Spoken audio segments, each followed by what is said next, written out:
To extend the learning rule for a linear neuron to a learning rule we can use for multi-layer nets of nonlinear neurons, we need two steps. First, we need to extend the learning rule to a single nonlinear neuron.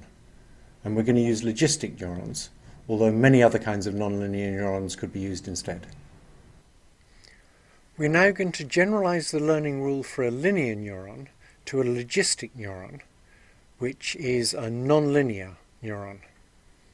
So a logistic neuron computes its logit, z, which is its total input. It's its bias plus the sum over all its input lines of the value of on an input line, xi, times the weight on that line, wi. It then gives an output y that's a smooth nonlinear function of that logit. As shown in the graph here, that function is approximately 0 when z is big and negative, approximately 1 when z is big and positive, and in between it changes smoothly and non-linearly. The fact that it changes continuously gives it nice derivatives which make learning easy. So to get the derivatives of a logistic neuron with respect to the weights, which is what we need for learning, we first need to compute the derivative of the logit itself, that is the total input, with respect to a weight. That's very simple. The logit is just a bias plus the sum over all the input lines of the value on the input line times the weight. So when we differentiate with respect to wi, we just get xi.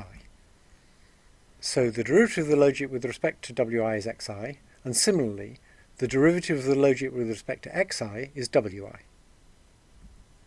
The derivative of the output with respect to the logit is also simple if you express it in terms of the output. So the output is 1 over 1 plus e to the minus z, and dy by dz is just y into 1 minus y. That's not obvious. For those of you who like to see the math, I put it on the next slide.